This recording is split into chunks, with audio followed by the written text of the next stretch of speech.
What's up everybody, back with another raid guide, and today we're taking a look at Painsmith on Mythic difficulty. I'll be going over most of the mechanics, how to deal with them, and our overall tactic for this fight. But before we start, don't forget to check out my Twitch doing progress raids on Mondays and Tuesdays. So, Painsmith. Setup-wise, you want 2 tanks, 4 healers, and 14 DPS. At least 1 warlock, and depending on your tank setup, you might want to bring a paladin or 2 for their Blessing of Protection for the last phase, but I'll go over that in a bit. You'll also need at least 2 wind rushes or roars to make the intermission a lot less painful. Now, we 4-healed this for our first kill, but if you run into healing issues, you can opt in for a 5th healer, but it will make the final burn harder, and even with the recent health nerfs, it's still a rough DPS check to make. Now mind you that this video might drag on a bit, so I'll leave timestamps for all the mechanics and how we dealt with them. So for this, I'll go over all the mythic mechanics, how we dealt with them, and then a breakdown of the fight and phases. Starting off with what's new for Mr. Painsmith on Mythic. More balls, more spikes, and more pain. The big one is Echoes of Pain. When the tank smash goes off, players with Shadow Steel chains will erupt in spikes in 4 directions. So not only do you have to deal with all the spikes from the tank smash, you now get spikes from the chains as well. So players with chains needs to stand in a specific formation so they don't hit each other, the tank, or the raid with their spikes. And the intermission has been jazzed up a bit. Spiky lines move faster, and there's now spiky balls during the intermission as well. Luckily, you don't need to kill any balls during intermission, they're just there to make intermission slightly more painful. On top of this, the last set of fires or embers you spawn during intermission will spawn a set of adds that cast Final Scream. When it goes off, the raid dies, so kill him before it goes off. Now with that said, let's go over the mechanics and how to deal with them, starting off with one of the biggest pain points of this fight, which is the intermission. So with that in mind, let's start off with the intermission changes and how best to deal with them. So like I mentioned earlier, you now get a spike ball wall during intermission. They will always have 1 tile gap between them and always travel from right to left across the platform. So you now have to find the gap between the spike walls while running between the balls, if you will. Now there's not really a do this and you'll win, apart from wind rushes, so I'll give you some guidelines we followed and some tips and tricks, if you will. On top of this, you can also use a gateway here to skip 2 sets of spike walls. It is far from mandatory, but it is useful for stacking the adds that spawns. If you do use a gateway, I greatly recommend having a focus mouse over macro and an interact with mouse over keybind, because gateway timing is crucial. Too slow and not only will you die, but risk spawning an add on the opposite side of the room, which is not amazing. Next thing is wind rushes. Having movement speed increases is pretty much a must here so you can make it to the safe gaps in time. And wind rush is particularly awesome here due to it being up for a long time, and you can and should dip back into it as you run around during the intermission. So have a rotation for all your movement increases and try to have 100% uptime on it as you're running between the gaps. Anytime it falls off, you run the risk of losing players that might have fallen behind a bit. Then for the intermission itself, first of all, there's 2 patterns you can get. It will either be middle, then left, right,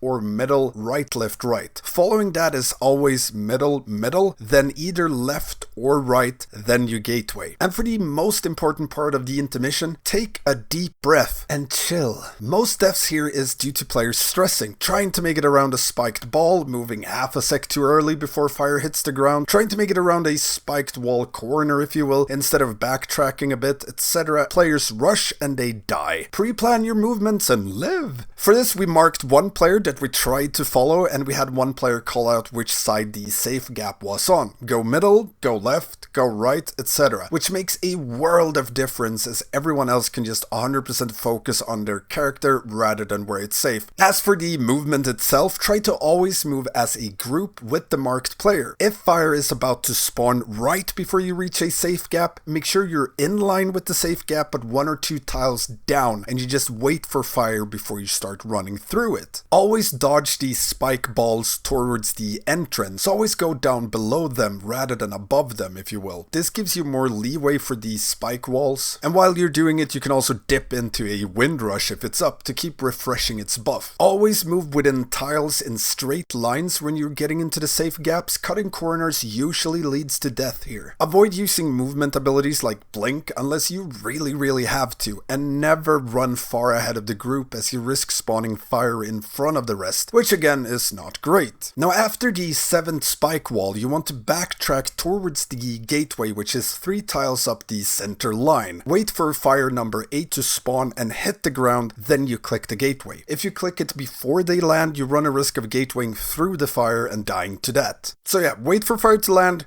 click. Now with Intermission out of the way, let's go back to the main mechanic for phase 1, 2, and 3, which is the Echoes of Pain. Like I mentioned, chains now spawn 4 lines of spikes, so cue the picture! For this strat, what you want to do is mark 3 specific tiles, star, circle, and diamond, as seen in this award-winning picture. Make sure your raid leader has Shadow Steel chain markers activated in whichever boss mod they're using. And whenever players get chained, they move to the world marker that corresponds with their own, star to star, etc. This will make it so the chains don't hit each other, their spikes lines will shoot out like a giant plus sign, if you will, and yeah, that's pretty much it. Chains always goes to whichever mark they get throughout the fight. Now other than that, keep in mind that the chained players will be closer to the tank smashes, so they'll need some extra love from healers, and should, if possible, pop a defensive, at least if they're the chain closest to the tank smash. So for example, in phase 1 you have the raid in one corner, tank smash in the opposite corner, and chains on their mark. Same in phase 2, but in phase 3, these chains will need to get to their marks, then move in a straight line away from wherever the spike ball walls spawn from. So if chains are on mark, ball wall spawns on the left side, then they need to move in a straight line from their marks over to the right side of the platform, but still in the same formation as before. So in this example, star would be 3rd tile from the right, orange 2nd, and purple on the last tile of the right side. Now if ball wall spawns north, you go south, etc. Now this is because the ball spawns earlier in phase 3, so the raid will have to move with the balls a bit before the tank smash actually happens, to make sure there's a safe zone for the raid. Now on that note, let's go over some tanky stuff, as they're rather important. Specifically, where to drop those pesky tank smashes. Now one tank will always take the tank smashes combined with ball wall, and one without. The tank that starts the fight and first smash following every intermission will be the one to get the smash plus balls combo, and depending on which phase and where those balls spawn from, you will drop it a bit differently. Now the tank that doesn't get the smash ball combo should always put it in the opposite corner of the raid in all phases. The starting tank on pull or after intermission, however, should place phase 1 tank smashes in the opposite corner as well, 1 tile in diagonally in case spike balls spawn next to you so you don't get insta-gibbed. In phase 2, for the first 2 smashes this tank gets, if the ball spawns in the corner you're dropping off the smash, you want to drop it 3 to 4 tiles along the end line row away from the balls. So you get to a corner, balls spawn where you are, get to the final row of tiles, and then 3-4 tiles away from balls. Now for the 3rd smash, if you're next to balls again, you need to be at least 4 tiles away here, or you will not make it. Doing it this way means you will always have a safe distance between you, the tank spikes, as well as the balls. It will be a butt clench kind of moment, as you'll only have like 1 tile of safety when you get to the safe gap in the balls, so clench them good and be fast around the balls. You know what I mean. And in phase 3, the tank that starts will have the fun job of getting through a ball wall to drop their tank smash.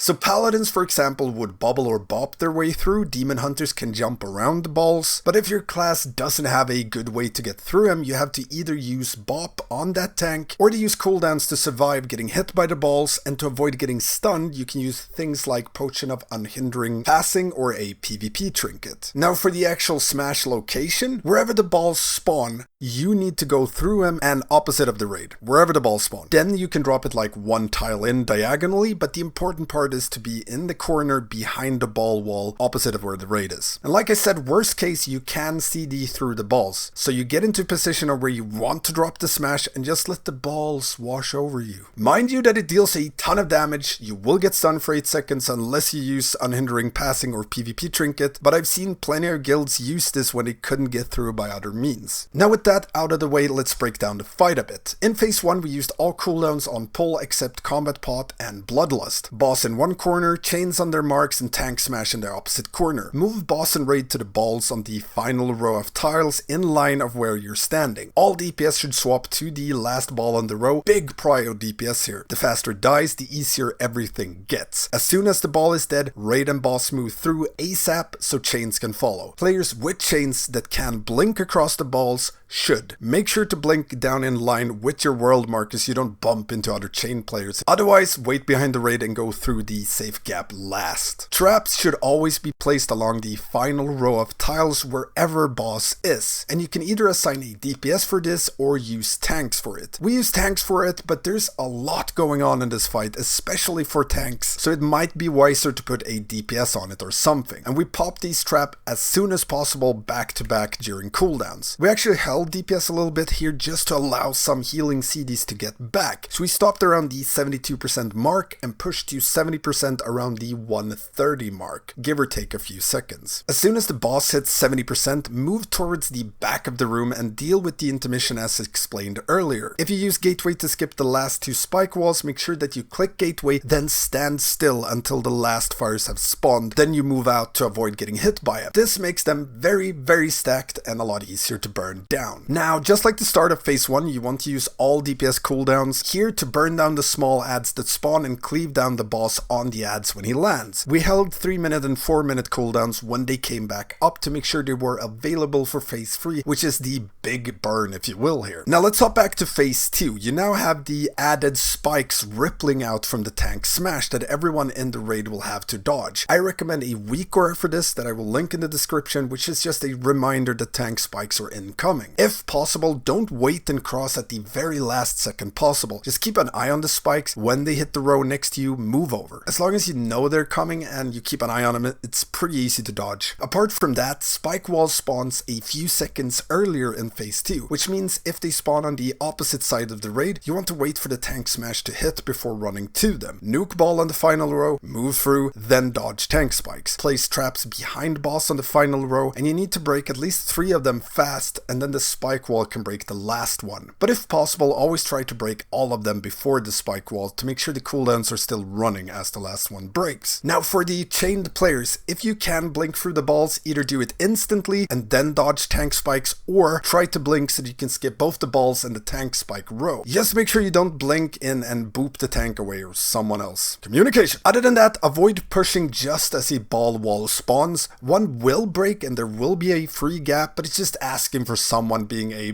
bit of and dying to that, or fire spawning while you're trying to get through. If you transition right after a tank smash, rush to dodge the tank spikes and then move into position to deal with the intermission. Following the intermission, pop Bloodlust when boss lands and nuke away. Tanks deal with the smashes as previously explained, and raid needs to always move to balls as soon as they spawn in order to be safe from the spike lines. It's very important that players with chains move along their line away from wherever the balls spawn, as I explained earlier. If they stay on the marks in phase 3, the raid will die. Deal with the traps as before, but the last set, which is the third set of traps, you want to put in the very middle of the room instead and clear them there. This is because when the enrage kicks in, spike wall spawns all around the platform, moving from the last row and inwards, and eventually covers the whole room. So third set of traps in the middle and still pop them to get a bit more time. And yeah, that's pretty much it. Long rant, got very long, so I apologize for that, but I thought it was better to cover most of the pain points we had and how to deal with them rather than just do X or Y and figure out the rest for yourself. So hopefully this shaves off some wipes for y'all. And yeah, if you have any questions at all about this encounter, hit me up in the comments or become a patron or Twitch sub and get access to the Stankie Discord, where you can find raid weakauras, healing notes and timers, etc,